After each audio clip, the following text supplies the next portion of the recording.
Hello and welcome to the 18th chapter. So this is the 18th live stream this past month, and it's been a long time coming, but we still have about 8 more chapters after this to do. So 8 more live streams for the rest of this month. And this chapter, chapter 18, covers the Roaring Twenties from 1921 to 1929. So this covers the presidential administrations of Harding and Coolidge. And this chapter is divided into two sections. The first is called Return to Normalcy, 1921 to 1923. This is the Harding administration. And then the next section is called Keep Cool, 1923 to 1929. And this covers the Coolidge administration. And so let's get right into it. So, Harding's brief administration promised a retreat from the turbulence of war and reform, appealing to a nation weary of global entanglements and domestic unrest. That promise masked profound contradictions, as the federal government embraced restrictive immigration through the Emergency Quota Act, while racial violence continued unabated, exemplified by the Tulsa Race Massacre and the destruction of Rosewood. Abroad, the United States did not withdraw from the world affairs so much as redefine its role, participating in landmark diplomatic efforts such as the Five-Power Treaty that signaled a new commitment to international stability without formal alliances. Meanwhile, corruption at the highest levels of government erupted in scandals like Teapot Dome, shattering public trust and exposing the darker side of laissez-faire governance. Harding's sudden death in 1923 closed an administration caught between nostalgia for pre-war normalcy and the unmistakable reality of a nation permanently altered by global power, racial conflict, and modern mass politics. So we have Harding's first inaugural address, or only inaugural address, given on March 4th, 1921, and he will advocate for this return to normalcy. You have Harding's address to Congress on urgent national problems. You have the Emergency Quota Act, federal statute establishing numerical quotas based on national origin, first major permanent limit after World War I. So this is Act. Then you have the infamous Tulsa Massacre in 1921, a violent attack by white mobs on the prosperous black community of Greenwood, Tulsa, Oklahoma, destroying homes, businesses, and churches over 2 days. The assault resulted in hundreds of deaths, thousands displaced, and the near total destruction of what had been known as the Black Wall Street, highlighting the extreme racial tensions and systemic violence against African Americans in the early 20th century. Taft, who was previous president of the United States, swears in as Chief Justice of the Supreme Court of the United States. You have the CCP, the Chinese Communist Party, is founded around this time. Founded in Shanghai, the CCP would become a significant force against the ruling nationalists, leading to decades of civil war in China. This doesn't have an impact on the United States yet, but it will in the future for World War II and then also in the Cold War. At the Washington Naval Conference, major naval powers agreed to limit naval construction and prevent an arms race. Japan accepted an inferior naval ratio, causing resentment among nationalists in Japan. So the seeds to World War II have already begun to be planted. Were already planted in Europe, but now they're being planted in Asia. If Harding's 1921 State of the Union, we have the Five-Power Treaty, multilateral naval limitation treaties negotiated at the Washington Naval Conference. Cornerstone of was the Five-Power Treaty, limiting capital ships for navies. At least of the five naval powers, of the World. The Purpose of America by Coolidge. Coolidge extols the history and purpose of the nation and the role it plays in the world at large. Pretty interesting essay written by Coolidge. Joseph Stalin was appointed General Secretary of the Communist Party's Central Committee, a position he used to build his power base by appointing loyalists to government jobs. So the rise of Stalin begins in 1922. And the Teapot Dome investigation begins April 15th, 1922. Secretary of the Interior Albert B. Fall secretly leased federal oil reserves in Wyoming and California to private companies in exchange for bribes, widely considered the greatest political scandal in U.S. history before Watergate. It exposed deep corruption in Warren G. Harding's administration and led to Fall becoming the first U.S. cabinet member imprisoned. I wonder if people still think this is the worst political scandal. I mean, I would argue this is worse than Watergate. Although Watergate had a longer impact on the United States. I mean, people still talk about Watergate today, but people don't really talk about the Teapot Dome anymore. You have the Treaty of Rapallo between the German Reich and the Soviet Union, under which both renounced all territorial and financial claims against each other and opened friendly diplomatic relations. The treaty was negotiated by Russian Foreign Minister Gregory Chicherin and German Foreign Minister Walter Rathenau.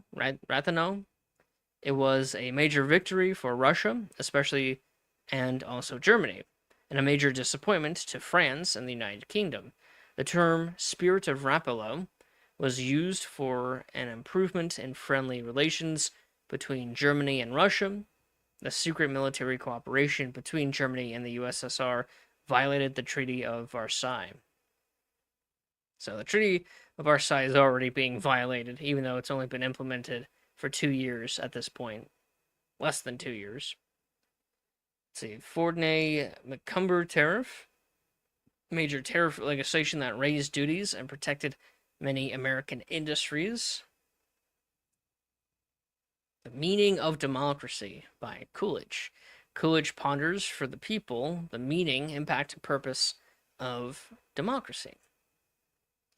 You have the Ozawa v. United States, a landmark naturalization decision holding that Japanese were not white persons for naturalization purposes. Important for immigration and race law, given the National Quota Act. You have Mussolini's March on Rome, happens in October of 1922. Mussolini's March on Rome, as fascist supporters converged on the capital to demand power. This event led to King Victor Emmanuel III inviting Mussolini to form a government, effectively marking the start of his dictatorship. Harding's 1922 State of the Union, Pennsylvania Coal Company v. Mahon, Supreme Court decision, and the Rosewood Massacre, a lynching over an accusation of rape turned into a shootout, and the burning of the town of Rosewood, Florida. Another race conflict. France starts its occupation of the Ruhr. The occupation of the heavily industrialized Ruhr district came in response to Germany's repeated defaults on the reparations payments required under the terms of the Versailles Treaty. The French and Belgians intended to force Germany to supply the coal and other raw materials that were part of the reparations. With the active support of the German government, civilians in the area engaged in passive resistance and civil disobedience, which largely shut down the economy of the region. Acts of sabotage and retaliation took place as well. An estimated 137 civilians were killed and 600 injured during the occupation. So the occupation will end during the Coolidge administration. So it only lasts a couple years. You have the Atkins v. Children's Hospital Supreme Court decision. The Destiny of America, another speech by Coolidge, talking about the core of American values. Meyer v. State of Nebraska, Bartles v. Iowa, and then you have the death of Harding. And this concludes the section on Harding's administration return to normalcy as we go to Coolidge, Keep Cool, 1923-1929. So let me read this description. Coolidge's presidency projected stability, restraint, and confidence in laissez-faire governance, reinforcing the belief that prosperity flowed naturally from limited government and disciplined markets. Beneath that calm surface, deep cultural and social conflicts intensified, most famously in the Scopes monkey trial, which exposed a nation divided between modern science and religious traditionalism. Racial and nativist tensions reached a peak as the KKK paraded openly in Washington, D.C., before collapsing under corruption, the internal violence, and public backlash. Prohibition fueled organized crime, political corruption, and widespread cynicism toward the law, while racial violence and inequality persisted across the country. The Great Mississippi Flood in 1927 revealed the limits of voluntarism and foreshadowed the inadequacies of minimal federal intervention in the face of national catastrophe, even as Coolidge insisted that prosperity and order would endure through restraint alone. So Coolidge, he becomes president after Harding dies in August of 1923. Adolf Hitler does his famous beer hall push in November of 1923, a failed coup by Adolf Hitler, General Erich Ludendorff, and others in Munich, Bavaria. Inspired by Benito Mussolini's March on Rome, Hitler's goal was to use Munich as a base for a march against Germany's national government in Berlin. Over 20 people were killed during the push. Hitler is arrested after his failed push. Coolidge gives his 1923 State of the Union. The USSR is formed, uniting the Russian SFSR, the Transcaucasian SFSR, the Ukrainian SSR, and the Belarusian SSR into a single federal state. So you have all these socialist states in Russia, Transcaucasia, Ukraine, and Belarus, and they're all being combined into one. So this is the USSR, the United Socialist Soviets of Russia, or something like that. And so you have Vladimir Lenin, he dies. So right as the USSR is formed, Lenin dies. Also, Woodrow Wilson dies, pretty much at the same time as Lenin. You have Hitler's trial for his beer hall push. This became a national stage on which he transformed his treason charge into a propaganda triumph. Allowed to speak at length, he portrayed himself as a patriot trying to save Germany, openly attacked the Weimar Republic, and won sympathetic coverage from conservative judges and newspapers. Although convicted of high treason, he received an extraordinarily lenient sentence, 5 years in fortress confinement with generous privileges. He served only about 9 months, during which he wrote Mein Kampf, using the trial and imprisonment to relaunch his political career. So here are the men who participated in the beer hall push, and Hitler is one of the few people to be imprisoned, but he's only imprisoned for a very short period of time. And he uses that time to relaunch his political career by writing a book that would become Mein Kampf.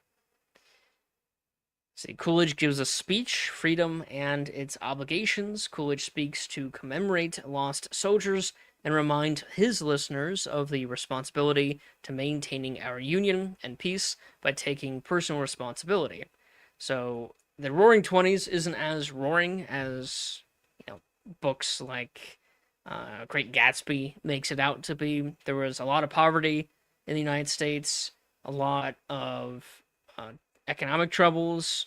You have a lot of racial violence going on, and you will have natural disasters like what you see in the background image, which will be the Great Mississippi Flood. But we're not there yet. That happens pretty soon, though. You have the Equality of Rights by Coolidge, another speech by the president. Coolidge responds to a man offended by the prospect of a non-white man being nominated to be a Republican nominee for Congress in the state of New York. And so Coolidge, he will speak out against racism and prejudice in a time where you have the height of racism in America. This is the height of the KKK in the United States, and you'll see a perfect demonstration of that coming up in 1925. You have the Dawes Plan, which goes into effect. This plan reorganized Germany's war reparation payments and provided loans to stabilize its currency, temporarily easing economic pressure, and ended the occupation of the Ruhr, the industrial center of Germany. This began the Golden Twenties in Germany. Dawes received a Nobel Peace Prize the following year for creating this plan. He would also become vice president of Calvin Coolidge. At the High Place of Labor by Calvin Coolidge, an address to a group of labor leaders on Labor Day. Authority and Religious Liberty by Coolidge, delivered to the Holy Name Society on the value of authority and upholding a religious morality. Address on the anniversary of the First Continental Congress. Patriotism in Time of Peace. An address at the dedication of the monument to the 1st Division AEF, American Expeditionary Forces. That's the force of American soldiers who went to Europe during World War I. You have the Genius of America by Calvin Coolidge. Coolidge delivers a speech to a delegation of foreign-born immigrants from the White House, reinforcing the values practiced on American soil. The Duties of Citizenship, another speech by Coolidge. On the eve of the 1924 presidential election, Coolidge addresses the nation by radio from the White House, urging Americans to fulfill their civic duty by exercising their right to vote. Coolidge calls upon members of both parties to educate themselves on the candidates and their policies in order to make an informed decision. Coolidge will be elected, I guess re-elected, although this is the first election, in 1924, and he will win over John Davis and La Follette. La Follette, he kind of looks like Joe Pesci, just a little bit. And also, this video is by Mr. Beat, so check out his channel and his videos. Coolidge's 1924 State of the Union. Hitler is released from prison. Coolidge's second, I guess his first inauguration, but at the start of his second term. Pierce v. Society of Sisters. Supreme Court decision on religious tolerance in education. Gitlow v. People, another Supreme Court decision. And the infamous Scopes trial. The Scopes trial in Dayton, Tennessee, tested the legality of teaching evolution in public schools after teacher John T. Scopes was charged with violating the Butler Act. The case, argued by William Jennings Bryan for the prosecution and Clarence Darrow for the defense, drew national attention as a clash between science and religion, ending with Scopes' conviction and a $100 fine. During the Scopes trial, you had the publication of Mein Kampf by Adolf Hitler. While in prison for his beer hall push to coup the government in Munich, Bavaria, he wrote an autobiography and political manifesto called Mein Kampf. Volume 1 of the first edition was published on this date. Volume 2 was published later, and there have been many editions and translations made. So this is an image of the first volume of the first edition. And during this time, you have an infamous KKK rally in D.C. This is the largest KKK rally in American history, happened in 1925, and an estimated 40,000 KKK members marched down Pennsylvania Avenue, one of the greatest demonstrations the city has ever known, promoting their nativist white supremacist ideology of 100% Americanism and opposition to African Americans, Catholics, Jews, and immigrants.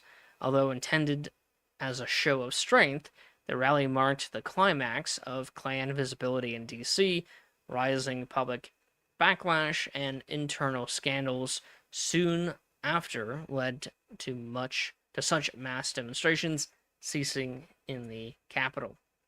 The Ruhr occupation ends, so the French leave Western Germany. You have the Locarno Conference, and let's see if I have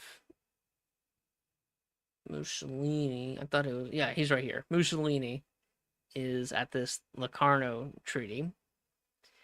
Negotiated amongst Germany, France, Great Britain, Belgium, Italy, Poland, and Czechoslovakia in late 1925. The main treaty, the 5 Western European nations pledged to guarantee the inviolability of the borders between Germany and France and Germany and Belgium, as defined in the Treaty of Versailles. They also promised to observe the demilitarization zone of the German Rhineland and to resolve differences peacefully under the auspices of the League of Nations. In the additional arbitration treaties with Poland and Czechoslovakia, Germany agreed to the peaceful settlement of disputes, but there was notably no guarantee of its eastern border, leaving the path open for Germany to attempt to revise the Versailles Treaty and regain territory it had lost in the east under its terms. The Locarno treaties significantly improved the political climate of Western Europe from 1929 to 1930 and fostered expectations for continued peaceful settlements, which were often referred to as the spirit of Locarno. You have another speech by Calvin Coolidge, Toleration and Liberalism. President Coolidge is speaking to the American Legion about the ability of the American fighting forces to put aside racial, religious, or social stature during a time of crisis and unite as one. You have Stevenson versus the state.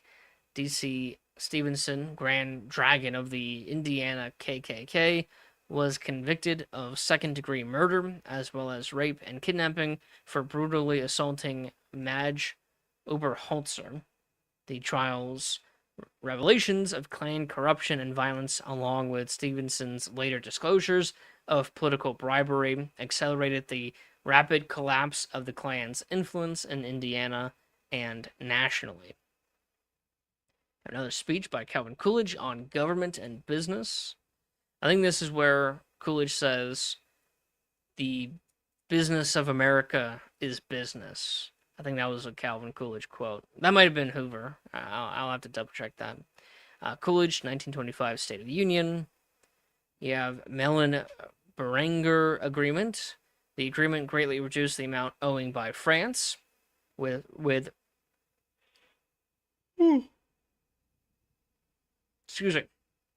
relatively easy payment terms.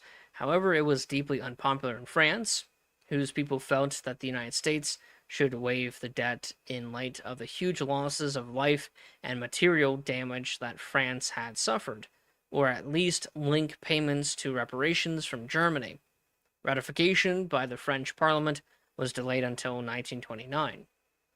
The Great Depression soon began after. In the end, little of the debt was repaid. Now you have the Great Mississippi Flood, a flood that lasts over a year, where months of heavy rainfall starting in the summer of 1926 caused the Great Mississippi Flood, when levee failures overwhelmed the river system and left large areas inundated for months, displacing over 600,000 people and killing at least 500.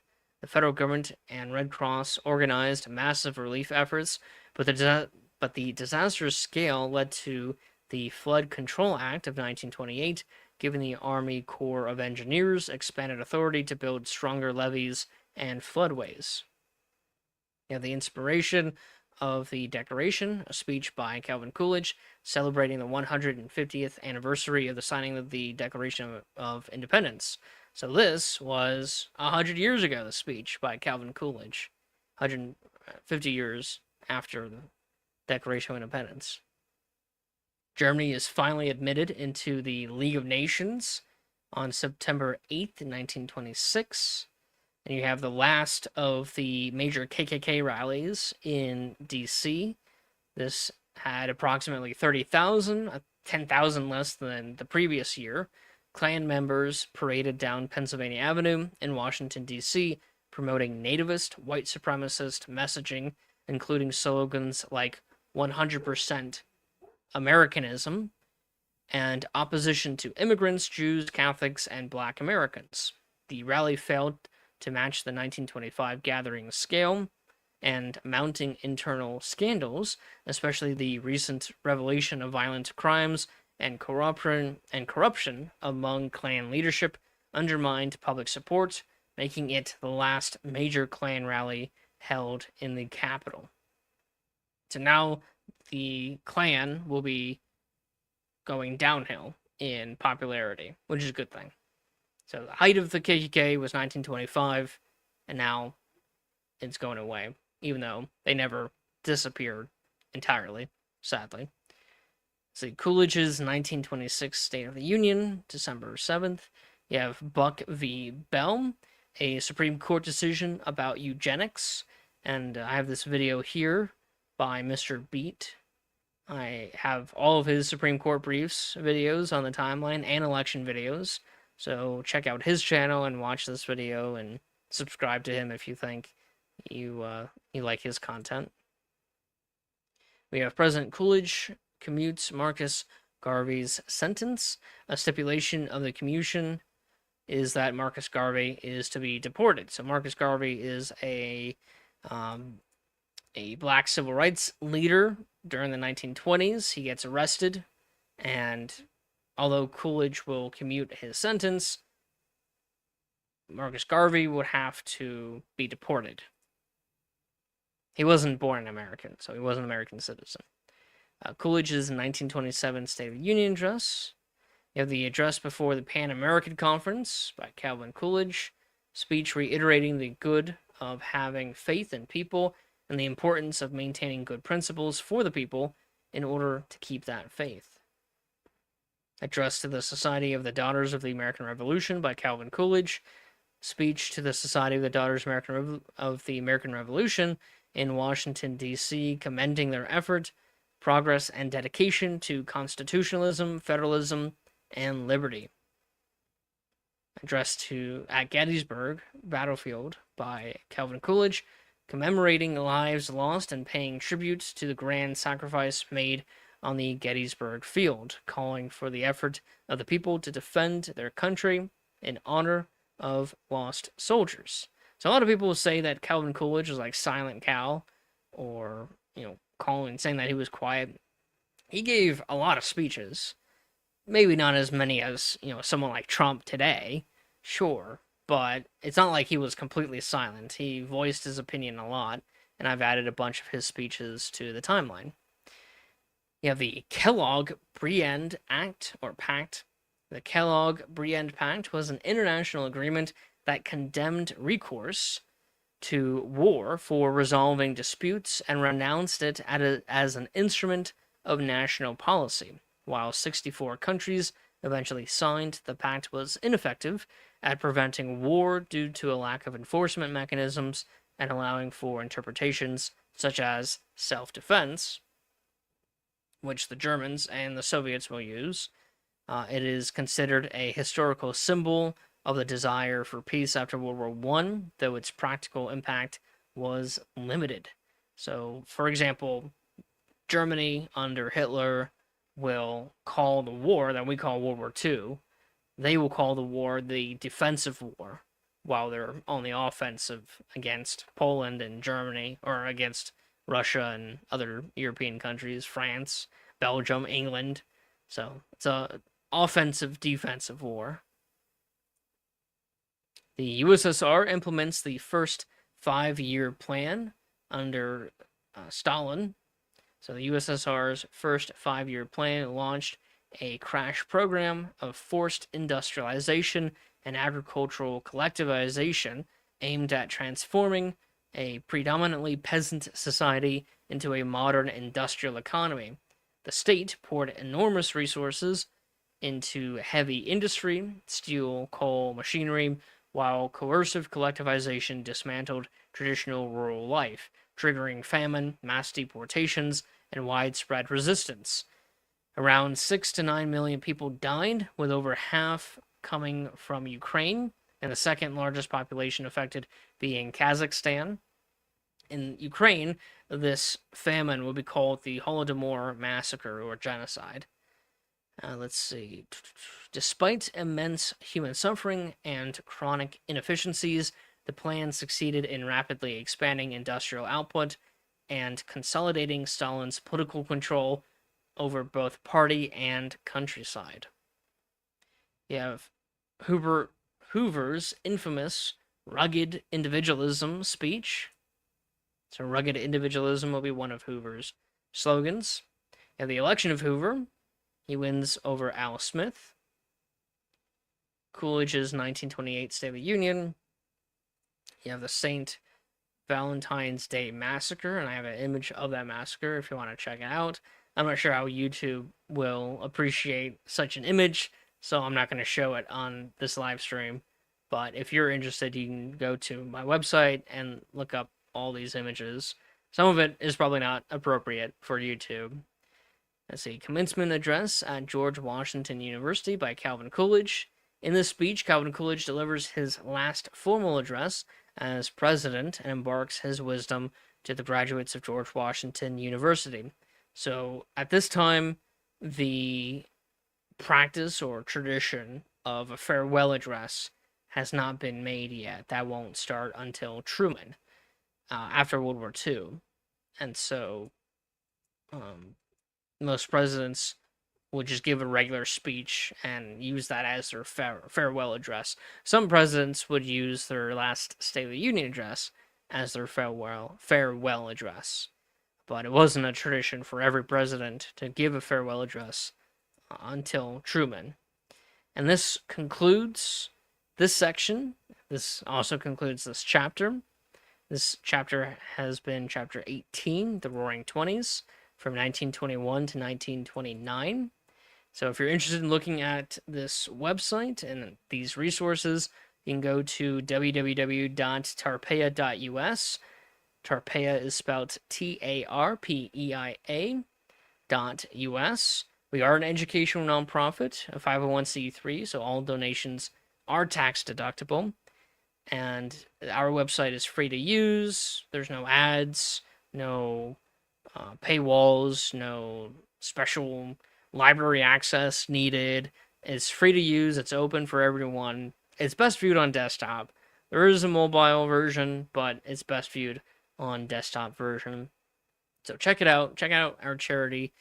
We are platinum transparency graded on Candid. So if you're into funding charities, you can look us up on Candid, or you can email me at mark@tarpeia.us. Tarpeia is TARPEIA.us, Mark with a K.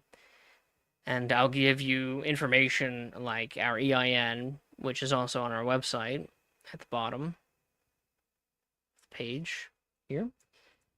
And so, yeah, check out our website. If you like the work that we do, feel free to donate. And I hope to see you tomorrow for tomorrow's live stream. We're covering chapter 19, which is going to cover the Great Depression. Ooh, nice. All right. Well, have a nice day, and hopefully I'll see you tomorrow. Bye-bye.